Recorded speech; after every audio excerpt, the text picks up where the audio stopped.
හොඳයි. ඉතින් virtual box ඔයාලගේ කම්පියුටරේට අපි ඉන්ස්ටෝල් කරගන්න කලින් ඒක ඩවුන්ලෝඩ් කරගන්න ඕනේ. ඉතින් ඒකට ඔයගොල්ලෝ මෙන්න මේ වෙබ් අඩවියට යන්න www.virtualbox.org. ඉතින් මේක Oracle ආයතනයේ නිර්මාණයක්. ඔයගොල්ලෝ Java, MySQL, SQL හැම දෙයක්ම database engine ඒවා ගොඩක් නිර්මාණය කරපු බ්‍රෑන්ඩ් එකක් තමයි Oracle කියලා කියන්නේ. ගොඩාක් පරණ කම්පැනි එකක්.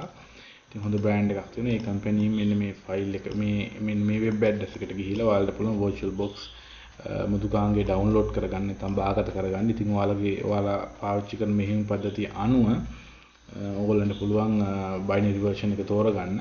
ඉතින් මේ වෙලාවේ virtualbox 5.2.22 තමයි ඕගොල්ලන් ඩවුන්ලෝඩ් කරගන්න තියෙන්නේ. ඉතින් මෙතනදී Windows පරිගණකයක් නම් මෙන්න මෙතන මේ Windows host කියන එක ක්ලික් කරලා ඕගොල්ලොන්ගේ ඩවුන්ලෝඩ් මොන හරි මේ වගේ දැන් මම මෙතනදී පාවිච්චි කරන ඩවුන්ලෝඩ් මැනේජර් කියන මුදුකාංගේ ඉන්ටර්නෙට් ඩවුන්ලෝඩ් මැනේජර් මුදුකාංගේ එතනදී මට ස්ටාර්ට් කියන විධානය දෙන්න තියෙන ඩවුන්ලෝඩ් වෙන්න. නමුත් මේ වගේ මැනේජර් මුදුකාංගයක් ඔබ පාවිච්චි කරන්නේ නැත්නම් ඉන්ටර්නෙට් ඩවුන්ලෝඩ් මැනේජර් මුදුකාංගයක් ඔයා පාවිච්චි කරන්නේ නැත්නම් ඔයාලගේ වෙබ් බ්‍රවුසර් එකේම ඔයගොල්ලෝ දැකලා ඇති ඔයගොල්ලෝ කලින් ඩවුන්ලෝඩ් කරනකොට අර තීරයේ මෙන්න මේ හරිය වම් පැත්තේ යට කොනේ මේ ෆයිල් එක ඩවුන්ලෝඩ් වෙන්න ගන්නවා. ඉතින් ඒ අදාළ විධාන වලට පොසිටිව් උත්තර දීලා නේද yes accept okay කියන විධාන දීලා මේ ෆයිල් එක ඔයගොල්ලෝ ඩවුන්ලෝඩ් කරගන්න පුළුවන්. මේ ඩවුන්ලෝඩ් කරගත්තා පස්සේ මේක ඉන්ස්ටෝල් කරගන්න එක හරිම ලේසි. සාමාන්‍ය මුදුකාංගයක් වගේම තමයි. සාමාන්‍ය Windows මුදුකාංගයට ඉන්ස්ටෝල් කරනවා වගේ තමයි. ඒක ලොකු අමාරුවක් ඩවුන්ලෝඩ් කරගන්න version එක අමාරු වෙන්නේ නැහැ.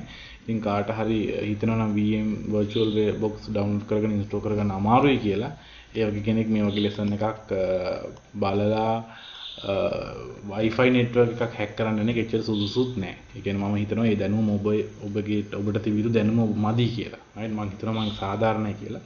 ඉතින් මේ විදිහට මේක ඩවුන්ලෝඩ් කරගෙන ඉන්ස්ටෝල් කරගත්තට පස්සේ මේ වගේ ඔයගලගේ කම්පියුටර් එකේ අපි ගත්තොත් ඔයාලා කම්පියුටර් එකේ ඩෙස්ක්ටොප් එකේ මේ විදිහට virtual box icon එක බලා ගන්න පුළුවන්. ඒ icon එක ඩබල් ක්ලික් කරාට පස්සේ මේ වගේ virtual box ඔයගලන්ට බලා ගන්න පුළුවන්. right ඉතින් ඉස්සෙල්ලම මේ වැඩේ කරගන්න. ඊට පස්සේ බලමු කොහොමද Kali Linux ඩවුන්ලෝඩ් කරගෙන ඒක virtual box ඇතුළට දාගන්නේ කියලා.